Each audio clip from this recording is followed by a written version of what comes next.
Seven, seven, seven, seven, seven, seven, seven, seven.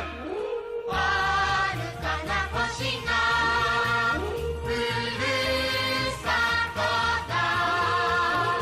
ウルトラセブン、ファイターセブン、ウルトラセブン、セブン、セブン。すずめみんなのパートナーでもウルトラアイデスパー。セブン、セブン、セブン、セブン、セブン、セブン。諸星団の名を借りてウルトラセブン、ヒーローセブン、ウルトラセブン、セブン、セブン。倒せ火を吐く大怪獣、ウルトラビームデストライク。 Hello, you are listening to episode 33 of Ultra Q. I was about to say 32, despite confirming it was 33 right now. I am Red. I am joined by Mel. So, are you guys a glass half full or half empty person? I am a glass half empty person. I'm going to be honest. I'm tiny and inside the glass, much like our hero this week. I'm trying. It's going to have to go a whole episode without making a joke about something cursed from the internet. But I was thinking that too while watching this, so don't worry, we're in the same headspace. Okay, that's good. It's not. It's a glass. It's not even the right receptacle. But Don't call it that. okay. So coming up this week, we Also, have. hi, Resin. Hi, Oh, it's me. yeah. I'm also joined by Razin spoke, and so I just thought, oh yeah, he's introduced. well done, good hosting, job done. Yeah. Hey Razin, what's up? We allowed you back in. Yeah. I haven't played Nikkei in 7 days. I think we should talk about continue on with the episode. So, coming up on Ultra 7, we've got Tiny Ultra 7, The Return of Mid, and Tiny Ultra 7 again. They do it twice in 3 weeks, interrupted by... Before we get to that, so last Sunday we recorded the podcast, and it was the evening. It was late at night, middle of the night, to be honest, like 0:30, and I was like, I'm editing, skipping the queue. I'm editing Ultraseven. I'm just getting ahead, just because I can. And I heard the sound, what sounded like someone having a shower in the room next to me. And I was like, that's a living room. That's not right. And so I walk in and I see there's just water coming in from around a vent. And so my week has been interesting, as I had to try to figure out whether I was moving out or not. Because my lease is up on the 1st of October. And so I was just like, I haven't got long to figure this out. And that's been interesting. Luckily, what happened is that was a serious problem. And so all the other problems with the downstairs, like, the damp, are getting fixed. So kids, accelerationism. Go for it. The consequence of this is that I have been not doing anything that I would have previously considered like worthwhile. I have been eating like shit, and I have been reading trash, and also to an extent playing trash. Red Law. I've read quite a lot of 80s 2000 AD, which is like the magazine that Judge Dredd is from. But Judge Dredd wasn't necessarily my thing. My thing is Strontium Dog. In fact, my monitor, instead of sitting on like a proper monitor stand, it's sitting on 2 omnibus editions of Strontium Dog about Johnny Alpha, the mutant bounty hunter. And 2000 AD has a particular brand of stupid, which is Strontium Dog. There's an arc in it where Johnny Alpha gets a job and competes with other bounty hunters on this job to go back in time and get Hitler from just before he kills himself and bring him back to the future to be put on trial.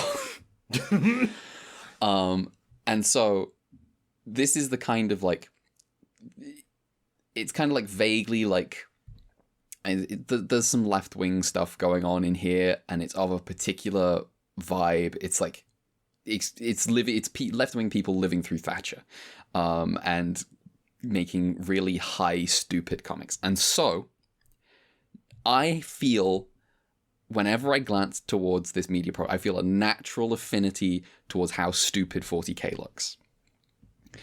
So I have been reading 3 40k novels at the same time this week. Oh no! Yes, and At I play once? that basically at the same time, kind of just like. And I've also played Dawn of War, just the base game, none of the expansions yet.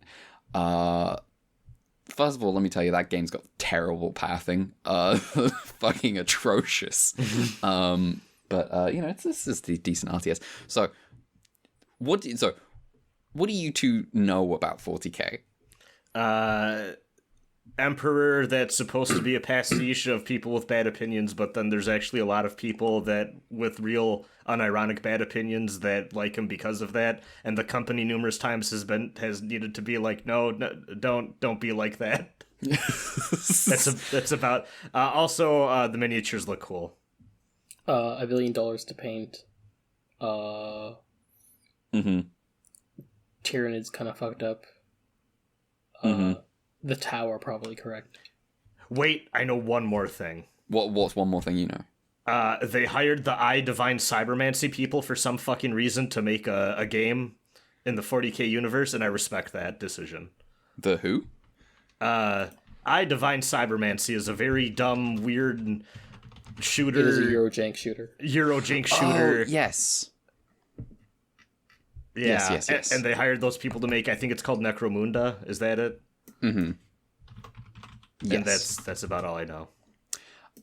So 40k appeals to me in the sense that it is sort of like that meme about the indomitable human, the cold and caring universe when the indomitable human spirit walks in, taken to its most obvious fascist extreme. of just the Imperium of mankind at the end of like far in the future, waging a hopeless war, like pointless war against enemies that will defeat them. Like the fundamental truth that makes 40k like kind of interesting to me is like, well, the Empire are going to lose, and also they are the bad guys. And so I have been reading novels of various degrees of quality about 40k. So I'm gonna let you guess which of these is the most cringe. So I have already read a while ago, because it was up for a different podcast, I read Horus Rising. As a Dan Abnett novel. I read another Dan Abnett novel called First and Only, which is about Gaunt and his first Tanith regiment, and it's space sharp. It's sharp in space, and he's like in the Imperial Guard. And then there's I finished that one. I'm also reading the second Horus Heresy book, which is about the 30k. It's the prequel to what happened. It's like about how everything comes to be. That one's by Graham McNeil. And then I'm reading a book called Space Wolf, which is about the Viking Space Marines. Now, if I had to guess which one of these was the cringe one, go for it. The Viking Space Marines sounds like the Viking Space Marines. Now, I also went into this thinking like, I have to know why people like the Viking Space Marines, because that sounds like the worst thing in the entire universe. I got in like 2 chapters in, and I was like, "Oh, the Space Wolves are the coolest Space Marines." Because they're doing a fucking Star Ocean to themselves. To recruit Space Wolves, they turn like their homeworld Fenris into a Star Ocean, and they just have like real Vikings there that, you know, if they die with honor in battle, they come in their spaceships and pick them up and take them off to become Space Marines. So for the Space Wolves, the universe of 40k is Valhalla. And I'm like, this is the dumbest, most big brain thing in the world. I love it. It's also got the advantage of being written like a real book. Because here's the thing about Dan Abnett is I don't think he's interested in writing books. Now the listener familiar with Dan Abnett might think, but hang on, Red, he's written a quadrillion books. To which I say, yes, that's what I fucking said. He doesn't care. He just fucking pumps that shit out. He doesn't care about the medium at all, which is why Gaunt's Ghost has like 50 chapters for some reason. It's like fucking turn 3 pages and you've read a chapter. And so what are you doing? What is this Dan Brown shit?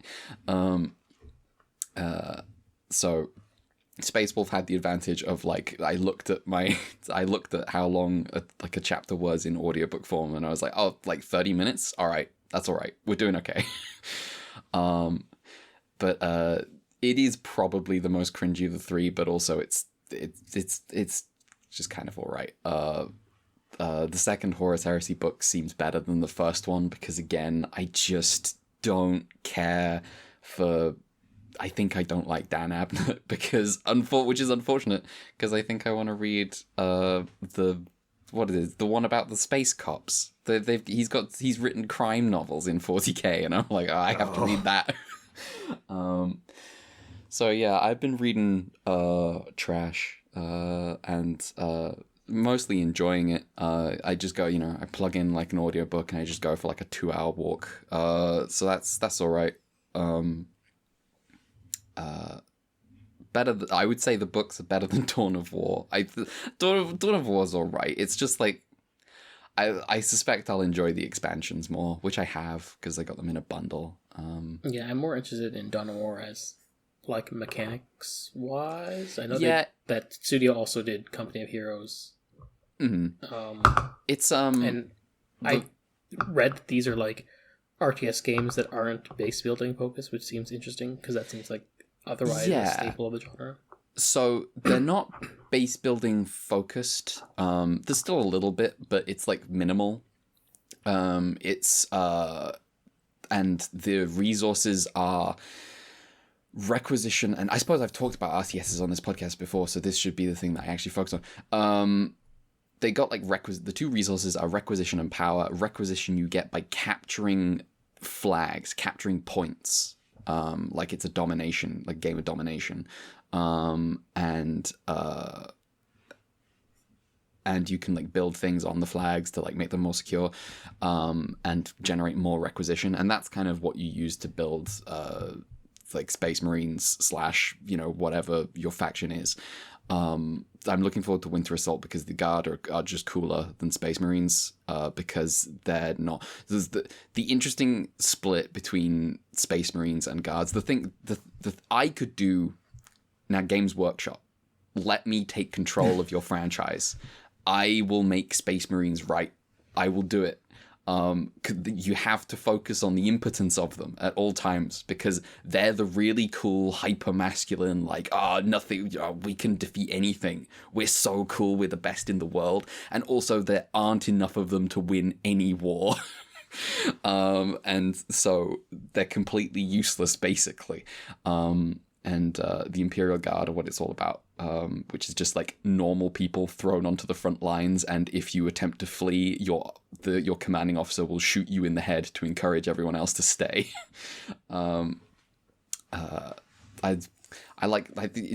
bring back the 2000 AD-ness, make it absurdly evil. This is another criticism I have of these three books across the board, is just people trying to go like serious, trying to take this a little too seriously. And I'm like, why? This should be goofier.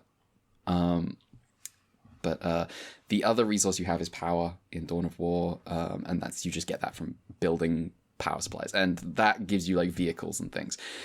And there's some difference between, I've now played like two factions, because I played like the tutorial of Winter Assault with the Imperial Guard, and they're all about, you can just build their main unit, the Guard, from the base, the main base, and then the vehicles, you have to like install separate upgrades for your buildings so that you can build those vehicles. And every building that the Imperial Guard have tunnels between them. And so you can garrison your guard in your main base and have them near the front line like almost instantly, just through those tunnels. Because you have these advantages because your units are the weakest in the game. Because you're the Imperial Guard, you're just fucking nobody's handed a rifle and told to go fight the horrors of the universe. But the one that I'm looking forward to is Dark Crusade, which has like a meta game to it, like capture, kind of Total War-ish, but probably not to that extent. And also the Necrons are in that one, and I like the Necrons. They are cool. They're big, like undead robots. From like kind of vaguely racist Egyptian robots, sort of like kings and tombs and stuff.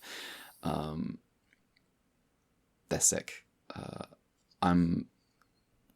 Yes, the Necrons have possession the Blue Stone of Barati. Yep, they do. Damn. No stopping them now. No stopping them now. So Dawn of War like 1 like has like this campaign, but it's mostly just like you have to just get to the other side of the map, and the annoying thing about it is that normal is way too easy, and so I was just like, at some point I was just like, I just have to crank this up to hard if I want to have any fun, and so I did, and that was all right. It was kind of fun, goofy in that like 2000s RTS like cinematics way, kind of like reminded me of like Age of Mythology cinematics. I had a good time. I still think I'm just more of a 2D RTS person. I just like, whenever I see like 3D RTS games that aren't like, whenever it's squad based, it's like you build a unit and you build more than one unit. I think when I was a teenager, I thought that those were the coolest games in the world. I think these days, I think they suck. I don't like them. I'm not interested in them. Everything just gets so messy and clumped up, and you can't move things around very well.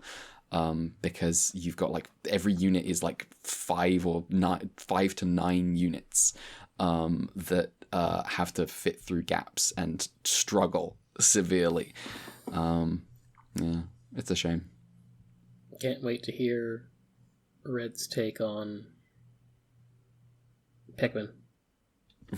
My take on Pikmin is I'm probably not going to play Pikmin anytime soon. But not because of like, I don't, it's probably a good video game, but I like I like it when it's little dudes going to war. I can't help myself. Let me tell you about Pikmin. No. Those guys can die. Yeah, speaking of the horrors of the universe. Yeah. There's some fucked up little guys in Pikmin. Oh, nice. Yeah, that's true. Oh, the other thing I get...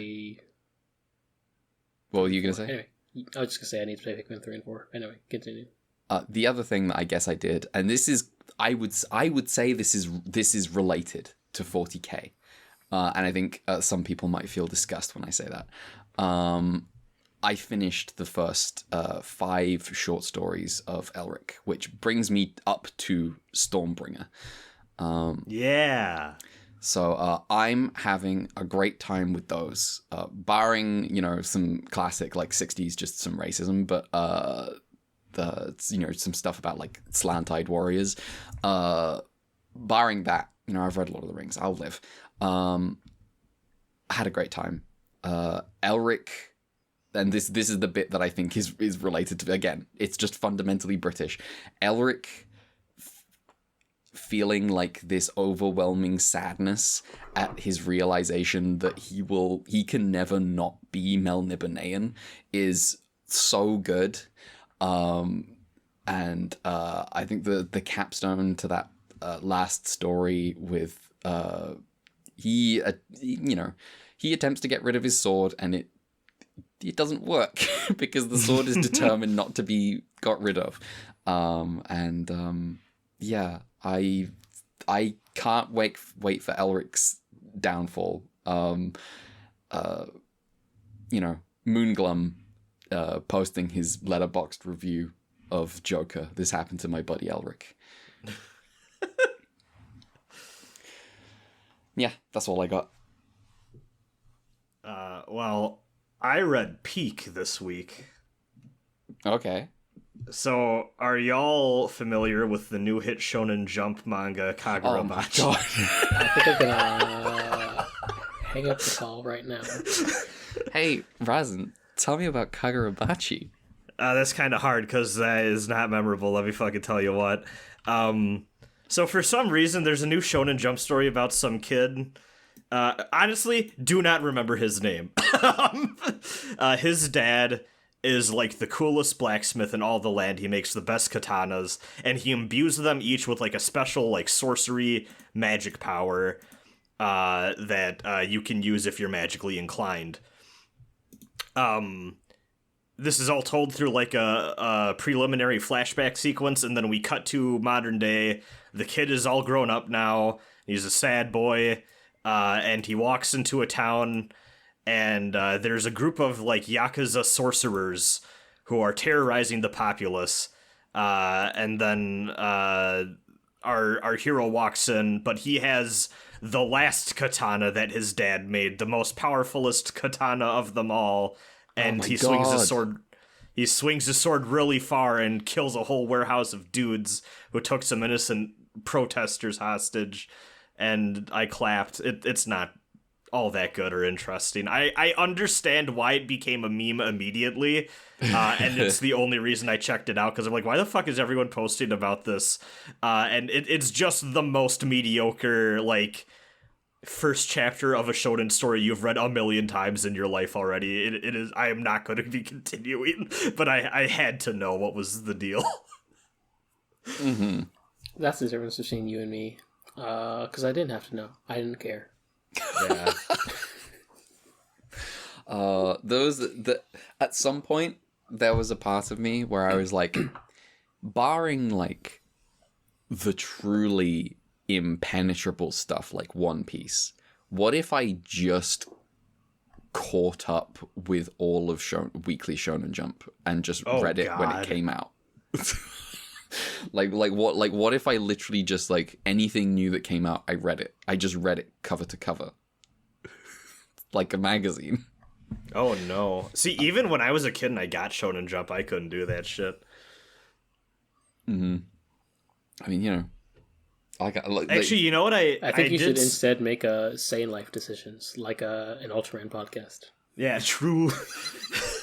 I did tell one friend, this manga feels like something I would hear Super Eye Patch Wolf reference when he's talking about the Shonen Jump popularity polls and would immediately forget about. Mm-hmm. I can't wait for the 90-minute Super Eye Patch Wolf in like 5 years about how everyone underestimated Kagurabachi. True. Yeah, what if like 10 chapters in this just becomes the most beautifully striking, like emotionally heartfelt story that changes everyone's lives? I feel bad for the guy, mate. Oh. I feel bad. You're breaking up about it. I have to assume I wonder if this is also a meme for the Japanese audience. I assume Okay, not. no, I have an update on that because I saw when people were shitposting, someone in Japan tweeted, "Why is Kagurabachi so big with the West? There's only one chapter." And then the best thing I've ever read in my life, someone responded, "I think in Western comics, things like gore and dismemberment are very common, and there's a lot of that in the first chapter, so it really took off with them because of that." And I was like, so true, bestie. So fucking true. This is the opposite of the time I saw someone posting a YouTube comment, the most beautiful YouTube comment I'd ever seen under a VTuber clip of them explaining what a ligma joke was in Japanese, and I couldn't understand exactly what they said, but I saw the explanation in Japanese with the occasional English ligma and balls, and then at the end ligma balls. I was like, this is beautiful.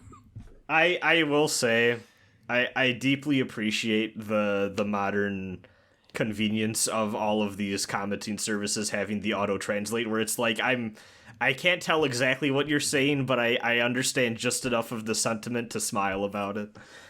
The modern world. So you recommend Kagurabachi? Fuck no, don't bother. You recommend it wholeheartedly. Everyone should go. It's homework now. There's going to be a regular Kagurabachi section on this podcast. Yeah. The guy's name isn't Kagurabachi, which justifies me. I don't remember his name, but I know it's not Kagurabachi. I mean, what does Kagurabachi mean? I don't know. We were spending way too much time on this thing. Not enough. Yeah, true. When this is celebrating episode. Okay. I don't know. When this is celebrating episode 1000 of the anime adaptation and the generation, I don't know what the generation after. Every after week Zoomers the Kagurabachi fan base is gonna declare Kagurabachi the new best show. Goku doesn't compare. It's it's gonna be great, and they're gonna look back on our podcast and be like, oh, if only these chuckle fucks knew. They're gonna know about our podcast. Well, Kagurabachi's gonna turn out to be a really big Ultra Q. Hell yeah, it is. And it's gonna get the kids into the Ultra series, and then our podcast is gonna take off, and naturally, yeah. Other than Kagurabachi, I've just been watching a bunch of dumb random shit that really has no place being discussed on this podcast. And then also Gundam 00, because GGP is on that now. I'm having a good time so far rewatching that show. I rewatched episode 1, and then I remembered, yes, I was a 00 sicko 3 years ago. It's a fun show to be a sicko for, I'm not gonna lie. That's silly. I'm back.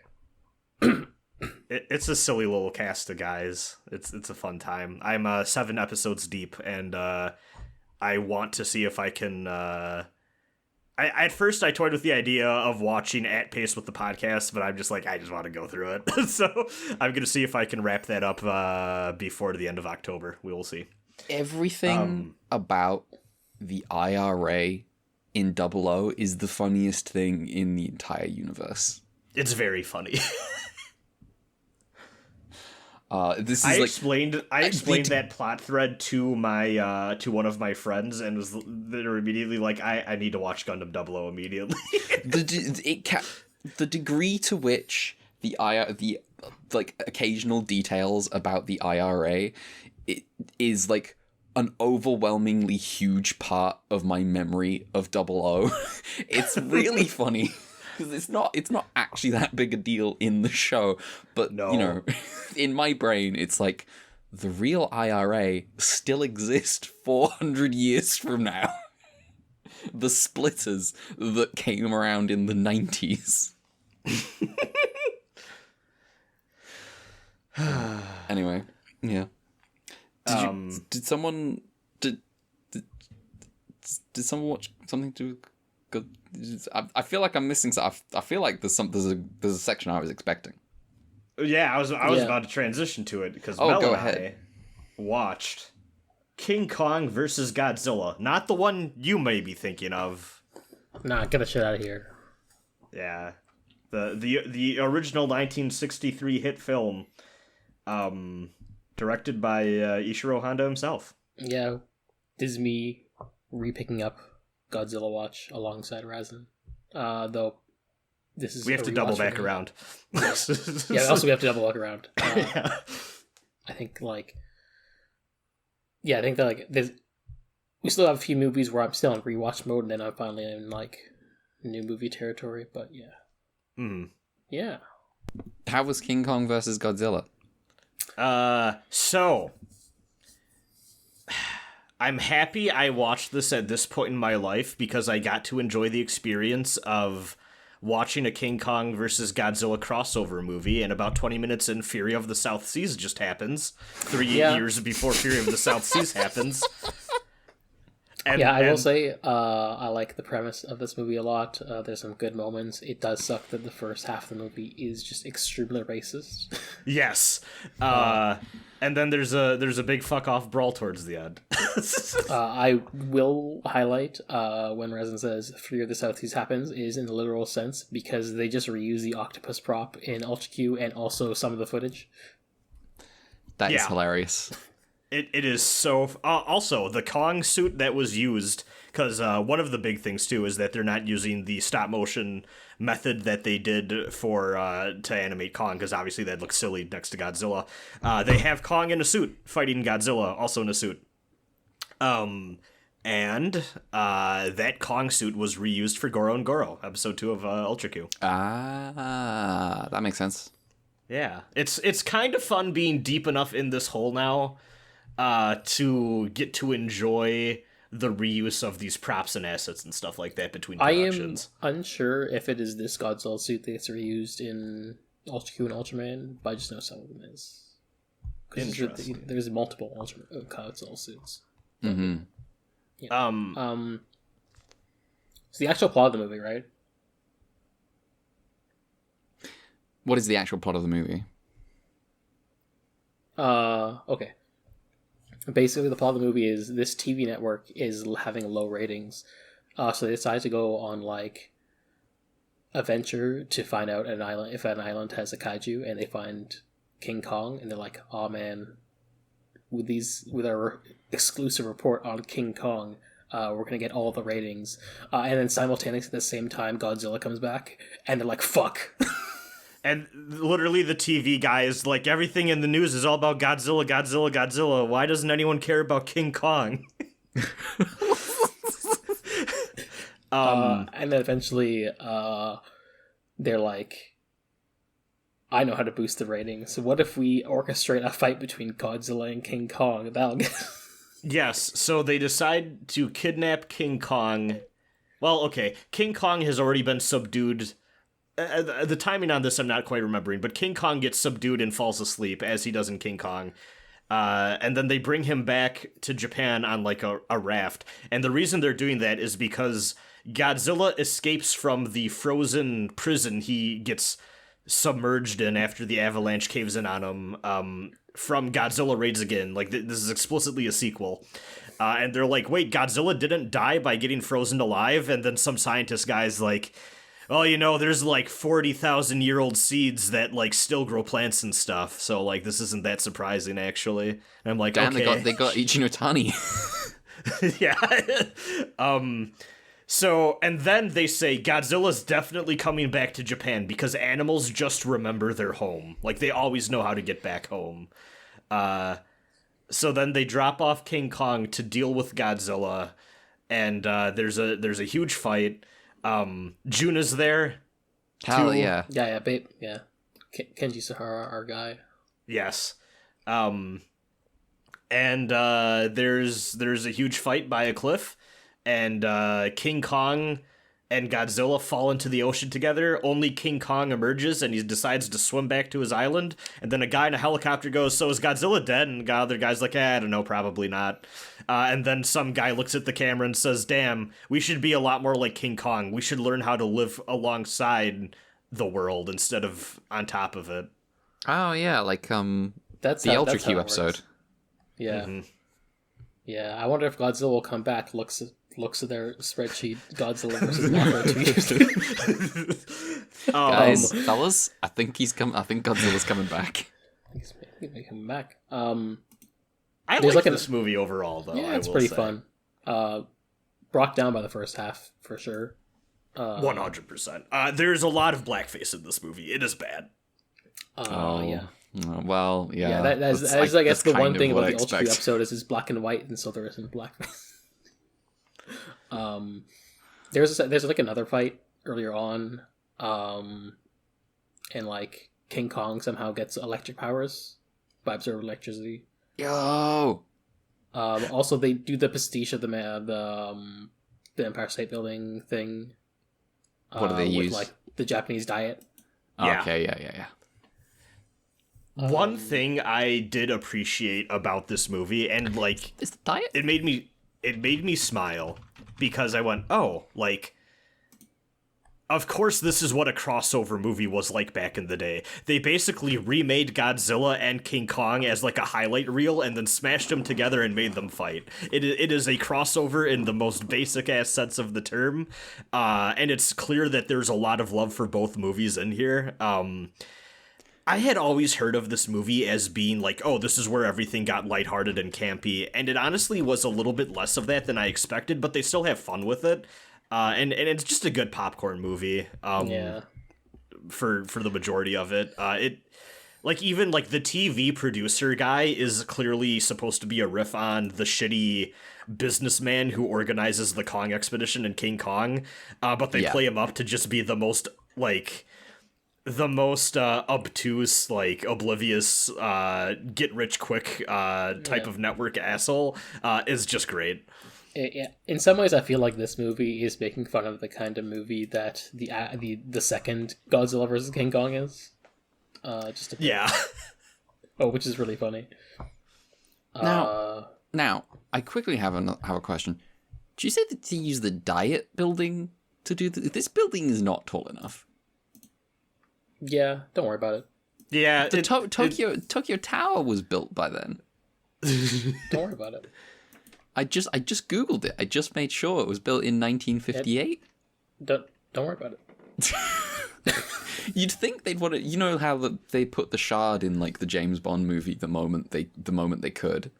Yeah. The new tallest building in London. You'd think with Tokyo Tower being relatively recent addition to Tokyo, you'd think they'd want to anyway. Use the diet. I guess obviously Tokyo Tower is not where the government is, so it doesn't carry the same meaning. Maybe they should put the government on Tokyo Tower. Yeah, Randy, it's not like they went to Tokyo Tower in Persona 5. Jeez, don't you know anything about themes? Quattro Pagina voice. Is there any way we can send the politicians to Tokyo Tower? I'm gonna call up my buddy Garamon after, and he's gonna. Yeah. He's gotta come in with his band.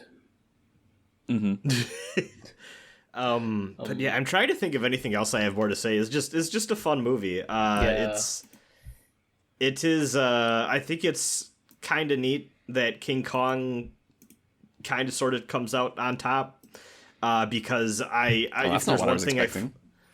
if there's one thing I fucking hate, it's when movies do the thing where it's like, oh, they're fighting, but then there's a third actually evil person that needs to be dealt with, so they team up. No, you know what? I am with you. It sucks when there are exceptions to this, but I think overall, when you have rivals, one of them should win. Yeah. Actually, hold on. I need to reference something. Towards the end of this movie, when King Kong and Godzilla are throwing down, someone looks at the camera and says, "Two heroes cannot coexist. We all know this." And I'm like, what do you mean heroes? Two heroes cannot coexist. I feel like it's one of those things where it's like heroes in like the mythic sense rather than like the actual character. Also, that not Nazi voice. it is very fitting that Godzilla and King Kong are the two eras of the age. Which one is Liu Bei, though? Which one's Cao Cao? Which one's Liu Bei? Okay. I think. Oh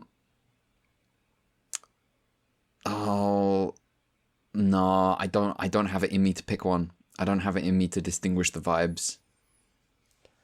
Something that I did think was the passage of time fascinates me, but this movie was made 30 years after the original King Kong came out and 9 years after Godzilla, and it just blows my mind because all stuff this old just kind of exists past a point in like a blur of, oh yeah, that's like classic movie, classic TV stuff or whatever, and it's just like to think about like 30 years after seeing King Kong, a kid could have seen this too. Actually, Mel, do you know about the American release stuff with this movie in particular? No, I don't know.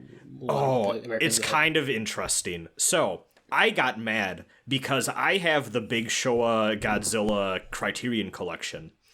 And one of the reasons I felt so confident buying that when it went on sale the time I bought it or whatever was the fact that it's like, hey, it's all of the original Japanese stuff. And when you buy like early classic kaiju, especially Godzilla stuff, in the West, so many times it's just the dubbed version and like get the fuck, I don't want that shit.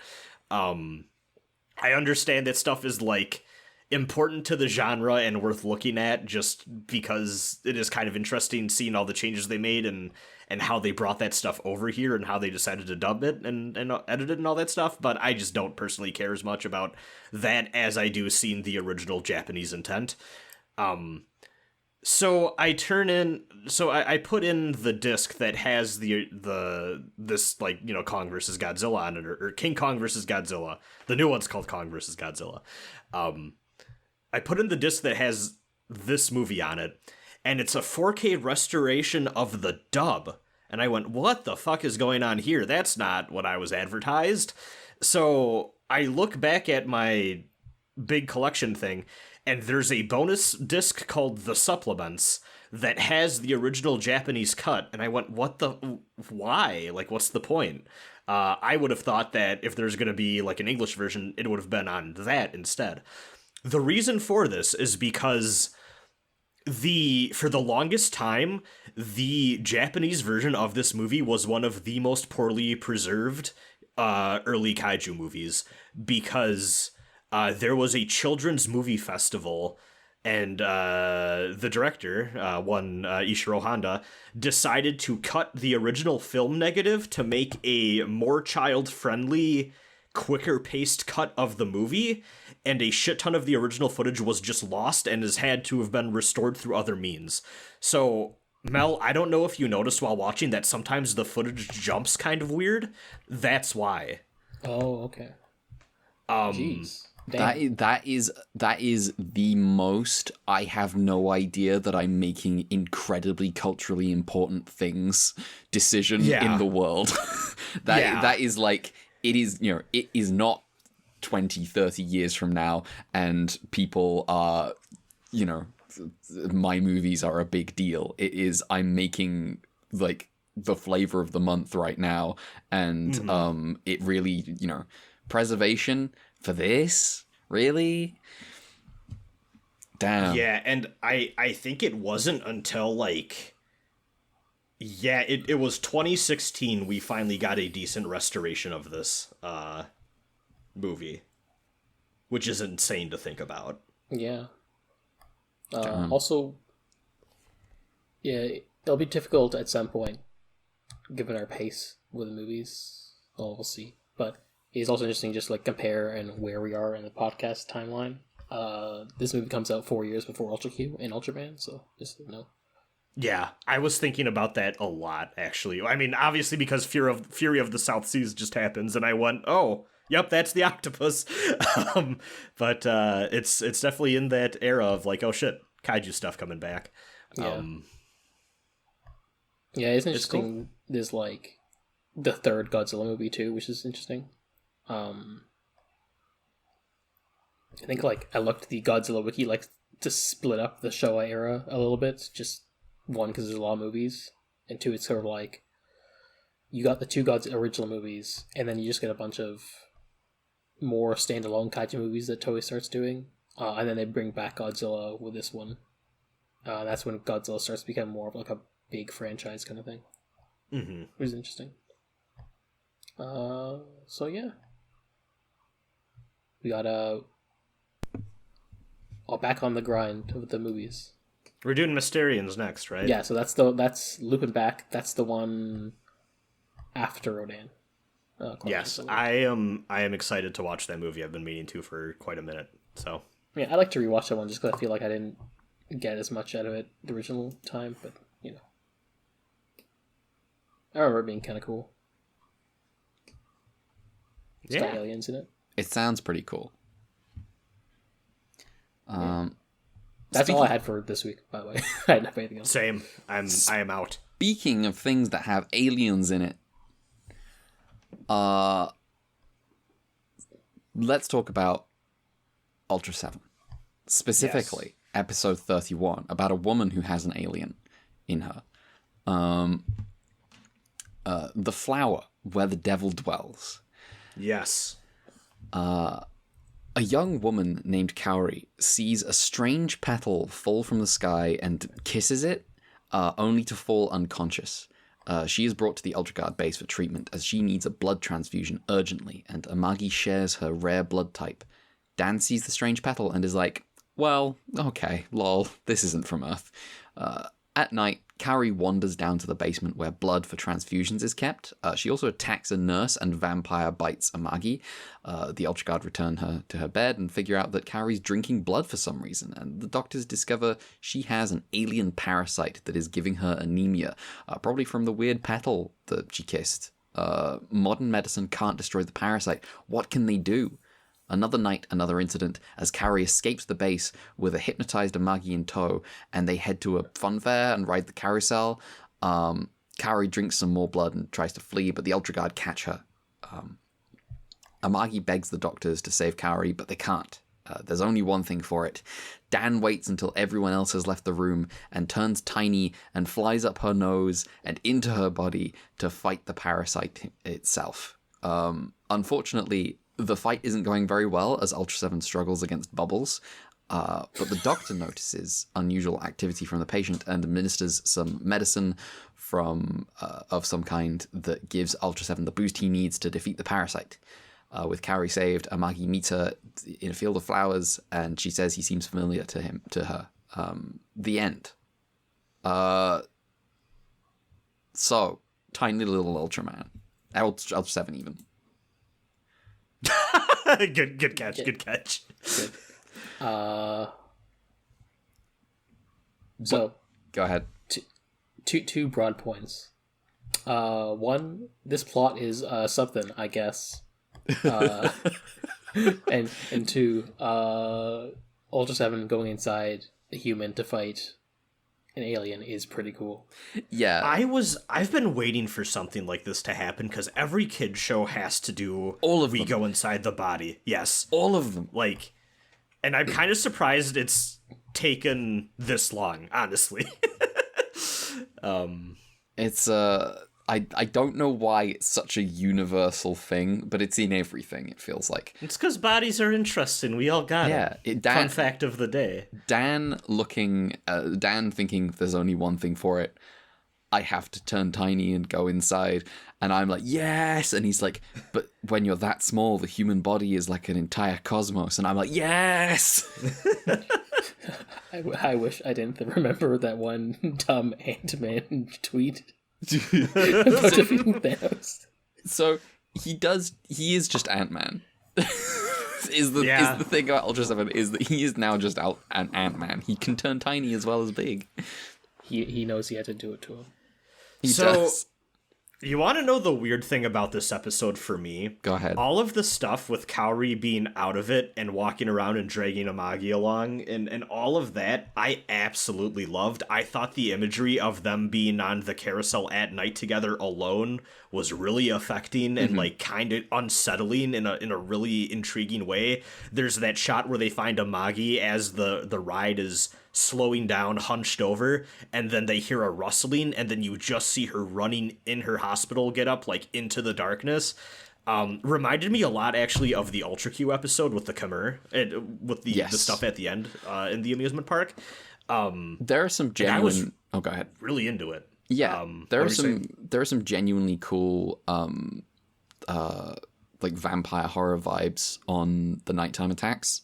The first one, it's like there's a couple of good like I guess I didn't find it very scary, but I guess you could call them scares. And I think like you said, anytime the Tsuburaya Productions gets access to that little fairground at night, they go off. It works. This is a real like episode of like two very separate parts, and I think both the parts are cool in very different ways. The marriage between them is very bizarre. But I do like this episode. I did at the end of it. I don't want to say I was disappointed, but I was just like, oh, this was I thought for a large part of the early parts of this episode, like, oh, this is going to be, like, a fucking killer one. And then, like, towards the end, I'm like, it's pretty good, but it's not, like, what I thought it would be. But I still had fun with it. I thought all the stuff inside the body was a hoot and a good time. I like it when my tokusatsu enemies dissolve into foam when they die. Mm-hmm. Yeah. Got a few notes on this one. Go for it. So first of all, worth noting that 1966, you got the American movie The Fantastic Voyage, which is a movie about some people going inside a body. Okay. Probably makes an sense. inspiration. The stuff with Amaki is partly because his actor Ben Faria was like, man, I really want to be a lead actor in a romance show. And then the director of this episode was like, all right, I'll throw you a bone. Here's an episode that's romance focused for you. Oh man, the jump from zero romance roles to romance with a vampire, big jump. Yeah. Yeah, I'm sure. Oh my god, I forgot his name. Robert Patterson Oh, appreciates that. yeah.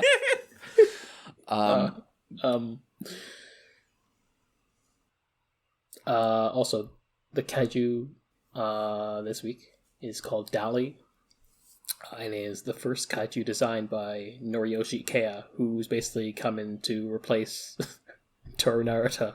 Does this man have more strange rules? He actually does. Yes. Yes. So, Ikea came in. Naruta's departure was apparently rather sudden, or at least a surprise to this guy. He'd be signing for the rest of Seven, and would go on to design more stuff for Returns.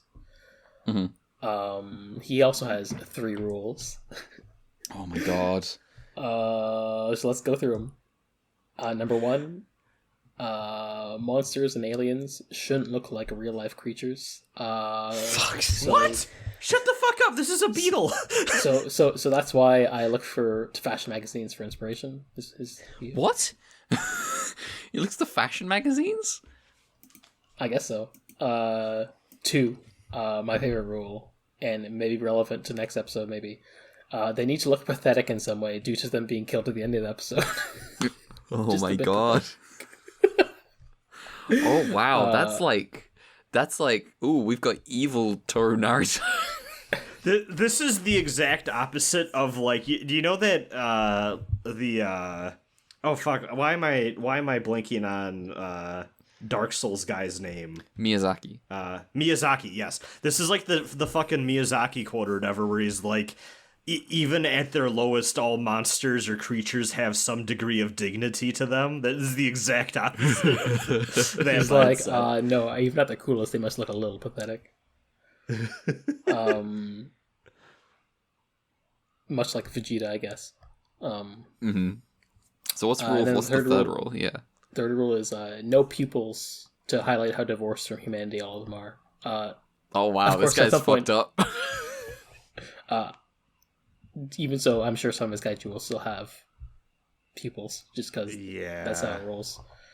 Also just to note, some sources include Ultopia blog as usual, but also using another blog I found through someone I've been acquainted with recently through the Ultraman server I'm in, Easter's Kaiju Compendium, which is another blog. So just, Toru Narita, I'm sorry, come back. This guy's vibe seems worse. I think he's funnier. Yeah, I was about to say. See, now I'm just like, I want to see this guy cook. What's he got? We'll see what he's got. But this is like a hilarious, like me celebrating. Yay, Toru Narita's gone. Now we're a little more free. New guy comes in. Okay, I've got new rules. Here's the rules. The other is a disgusting enemy that must be destroyed. So we'll I can't wait for we'll see how long it takes until we get something truly fucked up. Anyway, I mean, we got like half the show left, and also Return of Ultraman. I have production notes as well. The one thing I want to say before we get into more production notes is, the effects for the inside of the body are really cool. Like the thing where it's like tangles of veins and like you can see like the yellow medicine passing through them is like I was like this is they've spent a lot of money on this. It's very, very elaborate. It looks a lot better than you would expect it to, honestly. Yeah, I was when I saw the nostril, and then I was like, "Oh, this is gonna look bad. This is gonna look so funny." And then it was just good. It's like weird meat chambers and tunnels, and it's like, this feels right. That was my last thing. Production notes. This was directed by the Mephiles man himself, Toshitsugu Suzuki. Yay. And then written by our friend and notorious weird episode writer, Shozo Uehara. Excellent. He do write weird ones. Yeah, no dinosaur tank in this Uehara episode, sadly, but Yeah, I'll take this. I feel like it's past. Yeah. We're never getting Dino Tank again. Yeah. You're telling me that Dino Tank didn't become one of the classic Ultraman guys? I mean, I'm not gonna say. Are you telling me after Return of Ultraman, the next series isn't called Return of Dino Tank? The Return of Dino Tank. We will make it real. All right. Well, unless we have anything more to say about episode 31, shall we get on to episode 32? Yeah. So, my notes for this one are a little more broad. Why would that be? I wonder if Red has opinions they're editorializing into the episode already. I'm a tyrant. I accept this. This is my duty. Episode 32, The Strolling Planet. Yes. Senses, which better title than another title that I saw for this online, which was just like... What was the other one? The Island in the Sky. I've also seen The Wandering Planet, but yeah. Strolling is so good. This is about the best thing in this episode. Sensors detect something like an asteroid on course to hit the Ultraguard base. It's probably nothing. It'll probably burn up in atmosphere. But Dan, Furuhashi, and Magi go check it out. When they check it out, the three of them find an island floating in the sky and crash land on it, having been drawn in by powerful electromagnetism, I believe.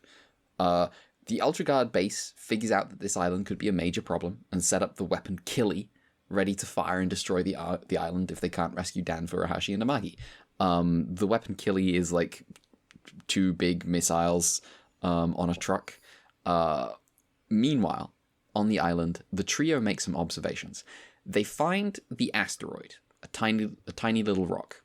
They find the island must be from Japan because of the mountain on it, which at a glance looks like it might be Fuji? Am I getting that right? I couldn't tell you. So. But they also spot an alien base, which is likely where the electromagnet is operated from. I would like to know the order of events here. This episode doesn't care. That's fine. They get into the base, but get locked in, and then after some tribulations, they successfully unlock themselves in and escape. Good job, guys. Dan figures the electromagnetism is what's stopping them from flying away, so Dan volunteers to destroy the alien base. One problem, there's an alien kaiju. He deploys our first new capsule kaiju since, like, episode 2? Yeah, 3. 3. This one's a very rowdy bipedal Triceratops.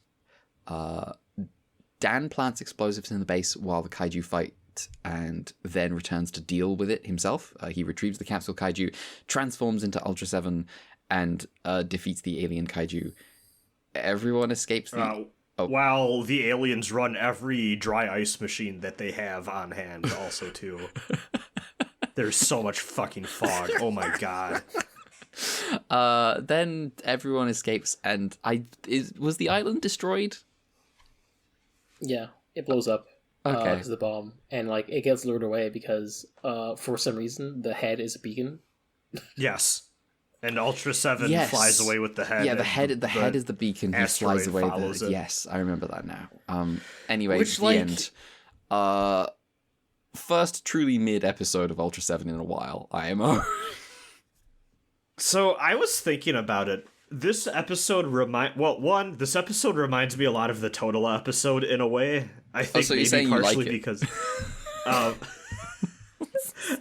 listen, nothing could ever top my boy. Wait, hang on. It's not the Totola episode is really good. It's just that Totola's in it.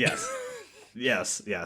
I think the fog honestly may have just been putting my brain there, but more so what this reminded me of was episode 18, Escape Dimension X, which was when they just kind of Amagi and Soga just fucking...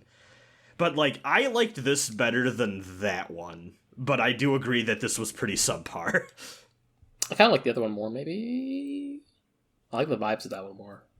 This one just kind of exists. Mm-hmm. You get a funny gag where Amagi's standing on top of Furuhashi and Dan, and like they try to have a conversation, but also they're not comfortable. that is a highlight in the episode.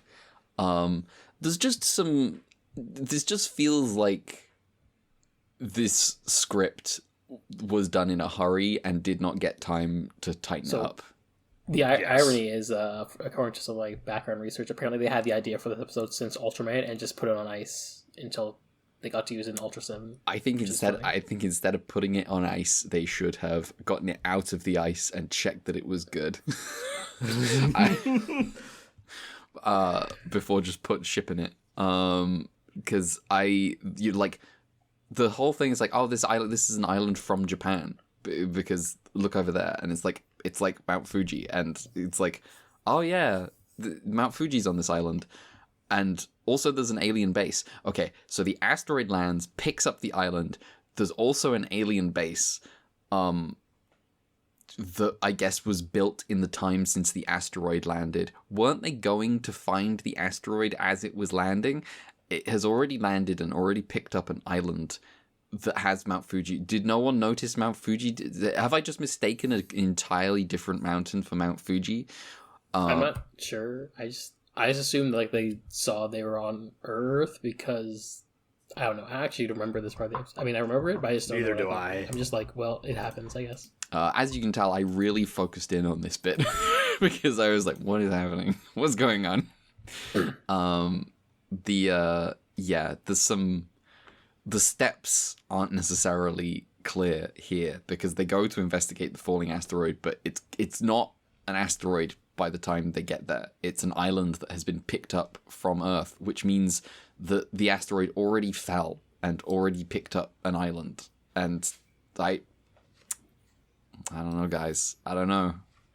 I feel like time and time again, consistently, my least favorite episodes of these shows tend to be these types where it's the gimmick is, whoa, we're in a weird landscape this time, and sometimes they can pull it off, but a lot of the time it feels like an excuse for them to wander around and kind of do nothing for a long period of time. Mm-hmm. I mean, like the Monster Anarchy Zone? Yeah, and honestly, that, like, I was thinking about that a little bit too, where it's like, I just don't know if these episodes do it for me, in the way that they typically intend to. And honestly, I think Monster Anarchy Zone did a lot better job at doing this sort of episode than this one did too. Monster Anarchy Zone also just had a lot going on because they fight a big rock kaiju, they fight Red King, and also Pigmon dies. Yes. Also, Chandler's there. Our boy. I have a quiz for both of you. Uh-oh. Can you tell me who directed this episode? Because there's one giveaway. Okay, hang on. Let's think about this. Well, I know he's in Kyoto, so it's not Akio Jisoji. The giveaway... That would have been the greatest twist of all time. Oh, we just shit talk this episode. It's like, yeah, it's Akio Jisoji. He's like, what are you talking about? No, it's not.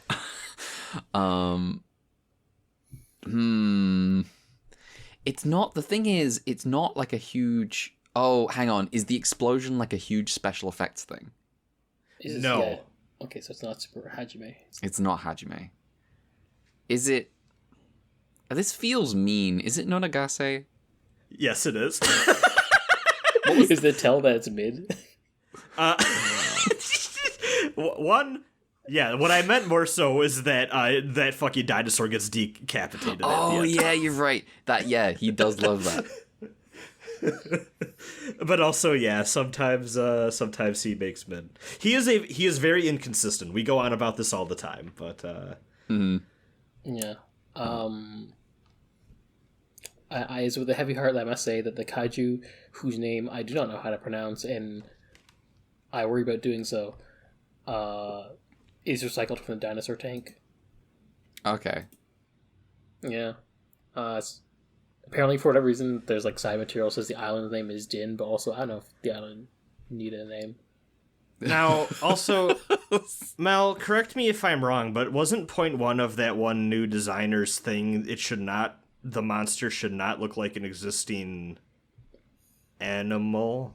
I do think this is one where he just got like I had that thing dropped on his lap. Actually, hold on a second. Okay, because this is a fucking dinosaur. This is just a dinosaur. Yeah.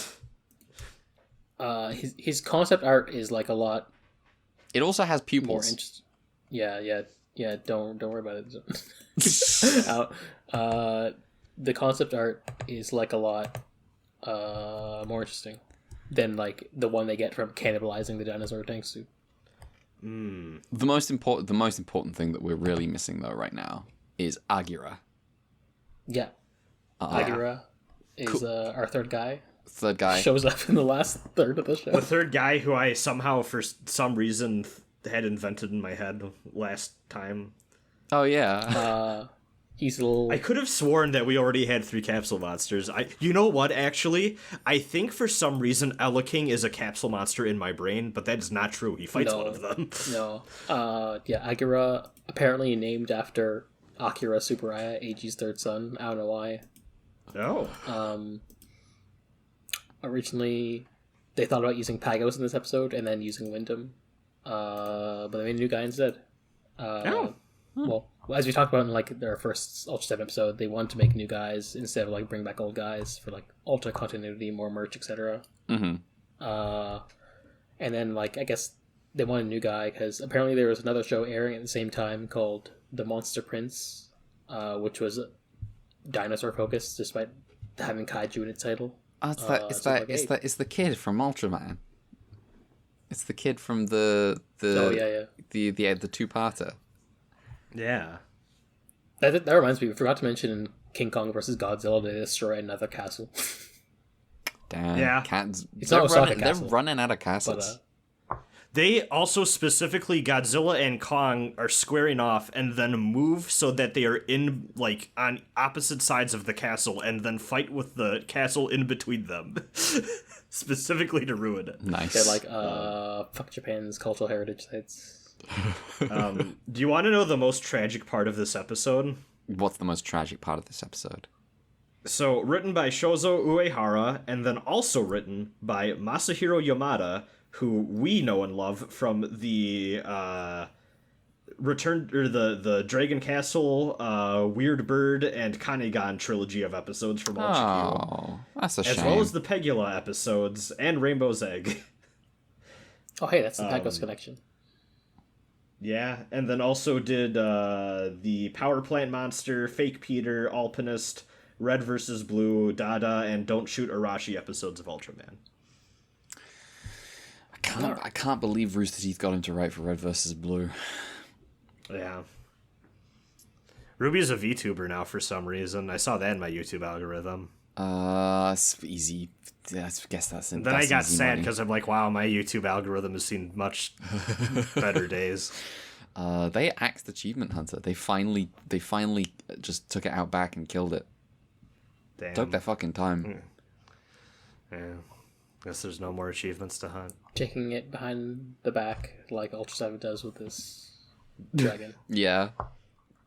All right. Well, do we have anything more to say about this episode? No. No.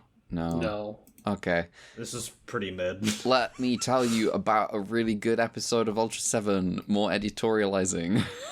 Coming up. Episode 33, The Invading Dead. A microfilm containing the whereabouts of all the secret Ultra Guard bases on Earth is being transported to the Japanese base for safekeeping. Via submarine, which has never gone wrong before. Via submarine, which has never gone... Historically, the safest method of travel. Historically, the safest Ultra Guard base on Earth, the Japan branch, where someone in Paris hasn't been reading the incident reports that have been getting filed. Meanwhile, people keep stepping like in front of speeding Ultra Guard cars, and they have to be brought back to base for treatment. The body Furuhashi brings back attacks him and gets a stun shot from Amagi and inspects the body and says, damn, he's dead. All the patients are dead, actually. Investigation reveals they are all cadavers stolen from a hospital. The Ultra Guard has like 8 of these corpses in a room, all while the microfilm is locked away in the vault. Dan is assigned to keep a wary eye on them.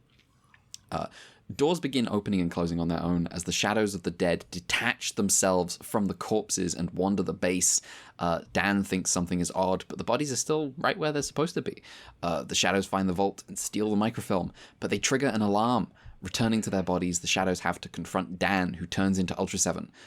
In response, the shadows turn into ghostly forms of the dead and shrink Ultra 7 and put him under a glass, which is the greatest image in the whole everything. Ultra Q to Ultra 7. This is the most amazing thing I've ever seen. Just these two guys just peering in at little Ultra 7. After some fruitless attempts to escape the glass, Ultra 7 uses his tiny head beam to start a fire in the room, which causes the Ultra Guard to come running and put out the fire. His glass gets knocked over in the process, and Tiny 7 turns back into normal-sized Dan. While this was happening, the shadows used the main computer to transmit the data in the microfilm. Now, I just want to emphasize the rest of this. The rest of this is going to go much quicker, but I just want to emphasize for people that this is about 10 minutes of the episode.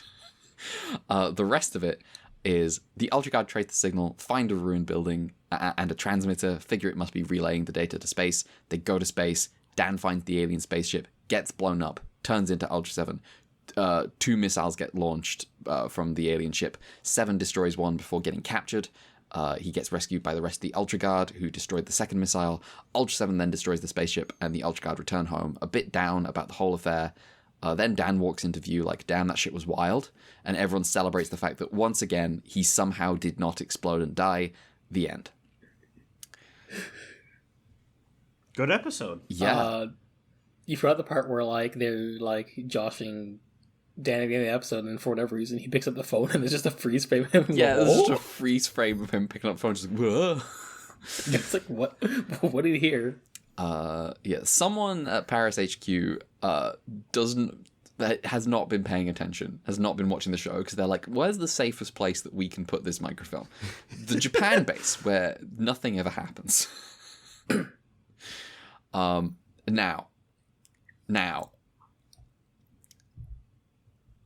this episode, did anyone know, what was the most distinctive, like, stylistic choice in this episode?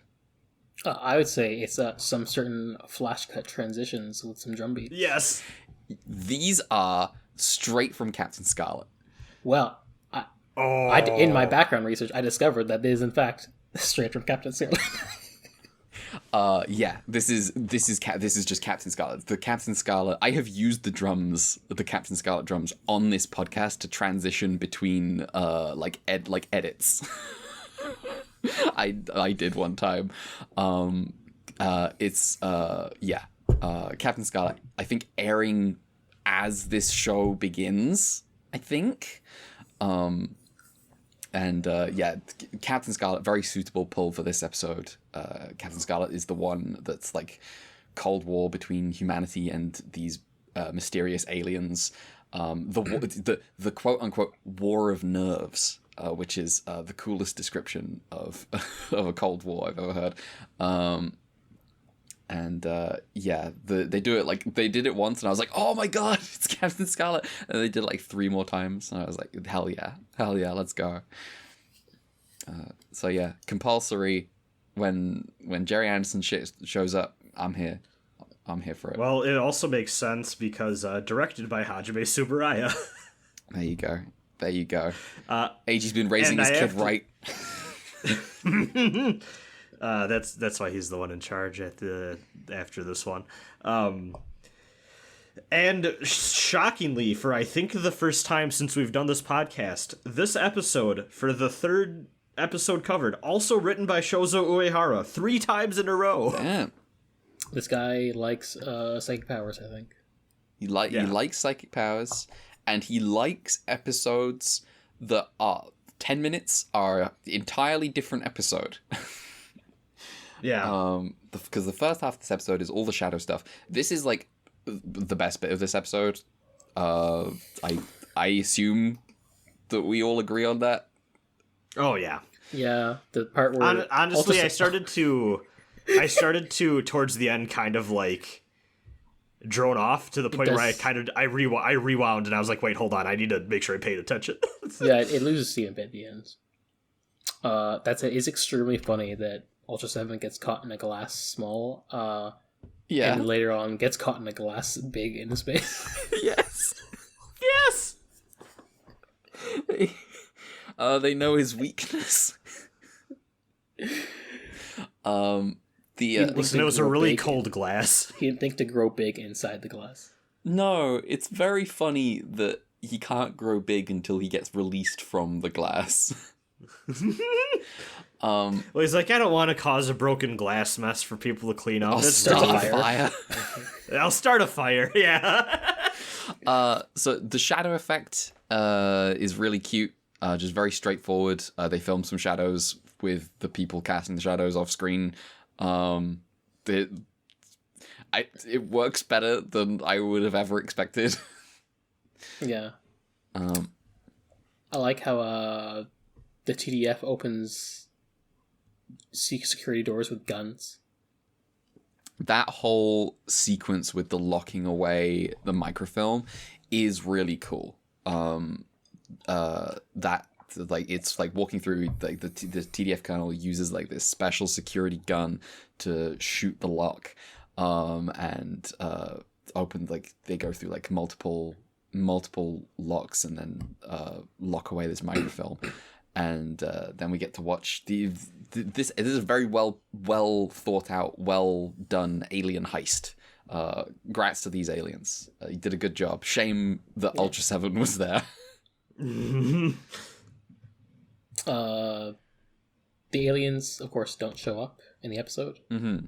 But in the background information, they're apparently called alien the transliteration is Yule, but the katakana is Yuri, which is weird.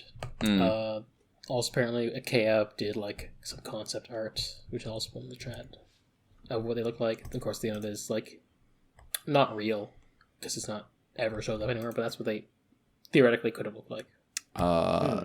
Theoretically, they look pretty cool. Yeah. Well, no, that's another one. That's another alien. True. Yeah, the once they get into space, it becomes like just kind of standard like Ultraseven action stuff. But because it's not, he doesn't actually fight a kaiju. No. This episode. I guess think about it. This is like the first episode without an actual real kaiju. Huh. Which is like interesting. Yeah, it is. It's more like Ultra Q in that regard, I guess. Yeah. Yeah. I guess we've had a couple of episodes where he's been normal-sized and fighting normal-sized aliens. Yeah. But it's the first time we just, like, the guys are... There's, like, ship battles, and then, like, the threat's, like, a ghost thing. Mm-hmm. Yeah. Which, reminds me of, like, the Lily episode of Ultra Q a bit. Except, Jin didn't fight Lily. Which would have been... I think the ghost stuff with like the semi-transparency and like the stuff they do with them like lurking about is pretty effective in terms of the imagery. Yeah, I think the mood in this episode is on point. It's a good time. And constantly going to people, he's dead, and people being like, really? And she's like, yep, he's dead. So he isn't he like moving? It's like he's dead. I don't know what to tell you. I'm sure I set my gun to stun. This is the lesson, folks. There's no such thing as non-lethal. If it's a weapon, it's a weapon. There's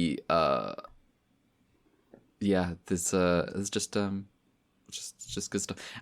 Now, this is Anne's importance in the Ultra Guard has been severely hampered by the introduction. I don't know when it happened. It might have been the snowy episode when it started happening. But like the first episode for this week, the one where Ultraseven goes into the body, Anne is not the doctor in charge. What are we doing? Yeah, that's unfortunate.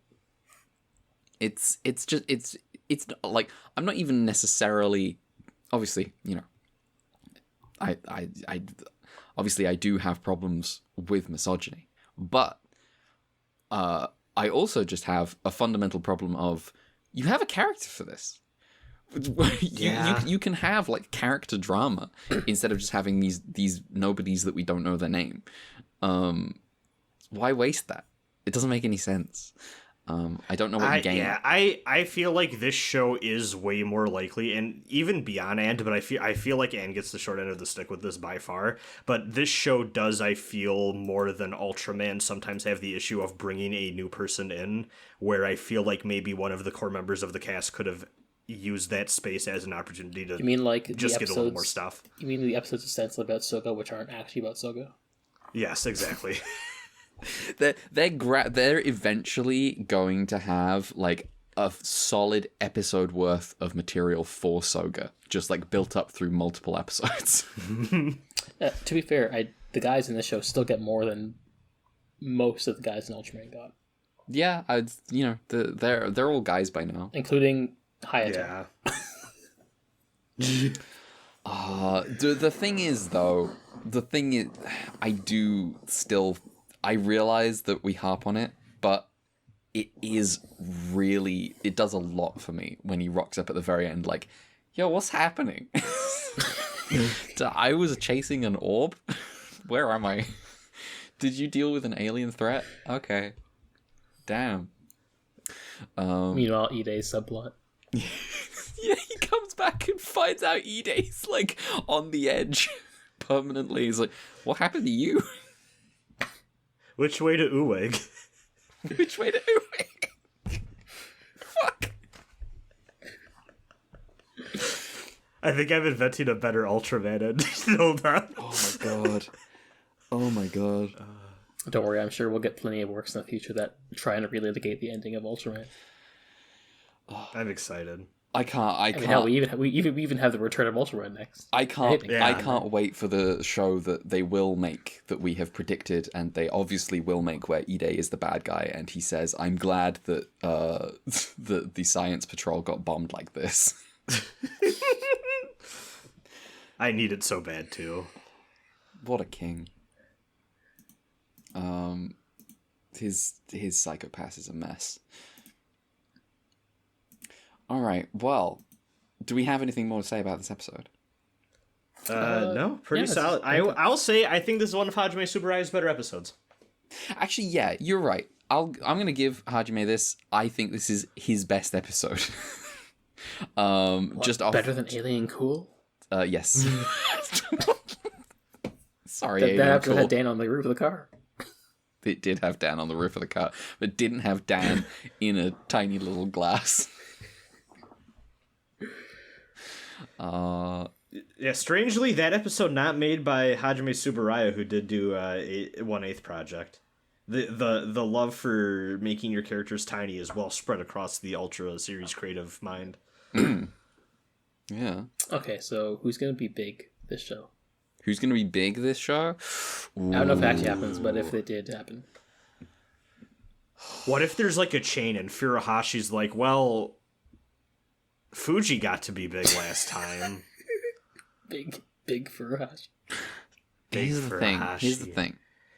He'll finally give him the strength to talk to his mom. He's a big boy now. She'll be proud of me now. Oh, it's so sad. Should be like, well, dang, with those big hands, you can farm pretty good. Oh, no. Oh, poor Furuhashi. I think it should be Soga, because he strikes me as the little guy of the group. Yeah. Soga turns big at the start of the episode, and somehow the episode is still not about him. I mean, now to be fair, when Fuji turned big, the episode wasn't exactly about her either. That's true. This is true. That's true. It was extremely about some kid who was clearly meant to be another character that got written out of the show. Oh, my God. It's so funny that that's what that episode is. Yeah. It's we built it up so much because of Shit Ultraman. This, you know. Well, we had to. The Shit Ultraman simply... Mephiles is simply the coolest guy in the whole world. You know, we didn't talk about it, but do y'all know about the Shin Ultraman Blu-ray situation? No. oh, it's bad. It's really bad. Yeah. They apparently Mel, you might know more details about it, but apparently they fucked up the Blu-ray like subtitles really awful to the point where they did like a replacement swap out program. I did hear but about then also this. even parts of that were screwed up. It sounds Yeah, like. I think they're on like their third run / recall. It's really dire. I'm happy I didn't buy it because I had it pre-ordered and then I canceled it because I was on that trip that I took and I was like, yeah, I'll just cancel it and I'll buy it later when it's on sale or something, and maybe that was for the best. Yeah, it's really shitty. It's also not even by the same company who does the usual Ultraman stuff. Yeah. I think it's like Cleopatra or something, as opposed to Mill Creek, who does like all the shows. All the stuff we've watched, yeah. All the stuff that we've been using, all three of us. Yeah. Mm-hmm. One last note on Ultra 7 before we call it. Mm-hmm. Folks, I don't think this is the one where there's a bunch of Ultra guys on crosses at this point. I feel like it has to be. I just feel it in my heart. It has to be. Maybe it'll be a last minute thing. So we do have one more month or so of the show. True. This you know is what? like, Yeah, maybe now that would be a final episode thing, right? Now here's the thing. So both of you have watched all of Double O, right? Yes. Yeah, yes. Okay, so I'm just cutting this out, but I have to ask this. I have to say this is it might be like how.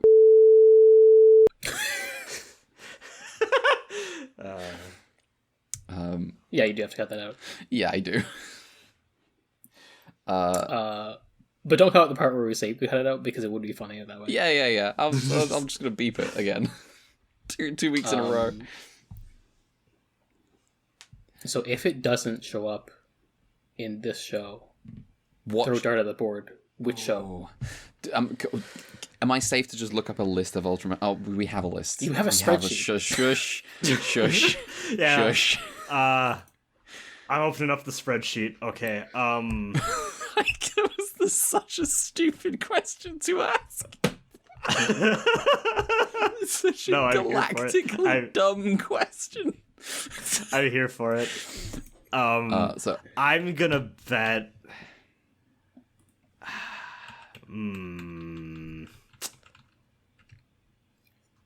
I don't think Ultraman nice because that doesn't sound nice at all, frankly. I'm gonna go for Ultraman Cosmos. Cosmos sounds like a thing where like it's all like spacey and there'd be a lot of Ultra dudes to be crucified. Ooh. Also, I gotta say, I always pass by this. I don't know what the fuck Ultraman Zerth is, but I like that name a lot. If it's like a crossover, maybe they'd need like 7 different Ultramen, right? We're all gonna be really fucked up when it's an Ultra Neon 2, the Great Happy Operation. So it might be like in the 80s. It might be like Ultraman. It might be Ultraman 80. Yeah, Ultraman 80 guys. Yeah, 80 guys on Crucifix. Holy shit. I can't believe Ultraman invented the Battle Royale on top of Pokemon. God. Well, you heard it here, folks. There's the predictions, and we'll see how that pans out. My prediction is still this one's but, you know. This one's called Ultraman: The Adventure Begins, and I would argue that you can't call your Ultraman thing that when it's number 30 on our list of things. Gundam the Origin. Oh, this is about the detective partner. This is about. It's gotta be. It's gotta be about on the way to capture what is it, Bamula or whatever, and his partner dies on the way. That's what it's gonna be. And he's like, God, I wish I had a. I'll never have a partner again. Immediately meets Hayata. I would call them partners, definitely. Yeah, here's my partner. Don't mind that he's comatose. I keep him in a partnership box. is when I take over someone's mind forcibly. He's my detective partner, but this weekends at Bernie's. Yeah. I'm sorry, partner. I have to leave you. What? Where am I? All right. I think we're wrapped. Timers. Do you see a Capital Countdown? Yeah, that's it's been 7 episodes since. Agura in its debut appearance gets 4 minutes, 23 seconds. Pretty decent outing. That's solid. Pretty decent. Yeah. His outing was also quite funny because he's really aggressive. Yeah. Also, we have an email. I'm curious. I was gonna say, I'm curious if we get any more new capsule monsters in the series before it wraps up. I guess we'll see. Yeah. Anyway, we have an email, real quick. Oh. Email. So this is by Cedric Sar. As usual. The email subject is Dinosaur Tank. Let's go. The text of the email is, okay, so I have nothing really to say about anything until the end of Ultraseven. I just wanted to say Dinosaur Tank. Dinosaur Tank. Yeah, true. So thank you for the insight. Dinosaur Tank. Dinosaur Tank. Dinosaur Tank. Excellent. All right. Well, in that case, we'll call that an episode. If you want to follow the show, you can do so at Ultra_Q on Twitter. That is at Ultra_QUEUE. You can find me on Twitter. There we go. I lost the plot for a second there. We're back. If you want to follow me on Twitter, you can do so at gender_redacted. Mel. You can follow me at Dear Crowns on Twitter, Brewski Coast. We have an email, ultracubepod@gmail.com. We have coffee, Ultracube Fund. Raz. Yeah, I'm Rosenbrain. You can find me everywhere online. NeoCities, Friendster, MySpace. That's a lie. No, none of those places. Newgrounds, no. You can find me on Twitter, Blue Sky Co-host. I need to use those other two more. It's RASENBRAN. And as soon as we're wrapped up here, I am going to run and apparently buy some groceries for my aunt because she broke her leg. But after I'm done with that, I'm going to stream some Armored Core 6. Damn. Hope she feels better. Yeah. Hope your aunt feels better. Multiple people in my life in the past 2 months have broken limbs, and I'm kind of nervous I'm next. I'm not going to lie. Just don't. Yeah. I don't do anything that would have that happen normally. I've we'll never see. broken a bone. I'm part of Never Broke a Bone Me neither. gang. Same. Oh, I broke my arm when I was 4 because I was jumping up and down on the couch, pretending I was Superman, and then I landed wrong and I fucked up my arm. Weak I'm bones. sorry, but we only accept people who've never broken bones as hosts of this podcast. Damn. Yeah. Weak bone. Get out of here. Yeah. All right. That's a podcast. We'll see you next week for 3 more episodes of Ultraseven. Episode 34, 35, 36. Join us then. Bye-bye. Goodbye. Later.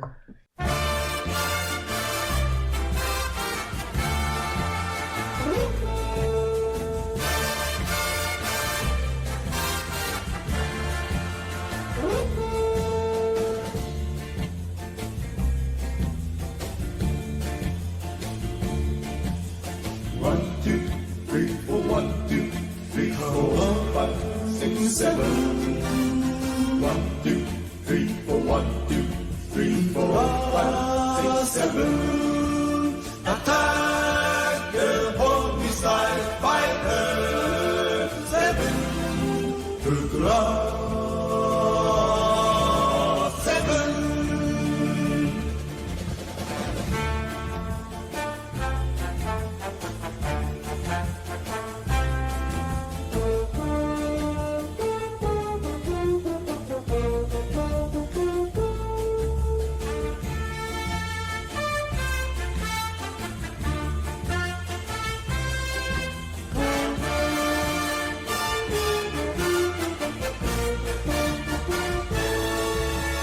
One, two, three, four, 1, 2, 3, let's go. 5, 6, 7. 1, 2, 3, 4, 1, 2, 3, 4, 5, 6, 7. Strike the ice like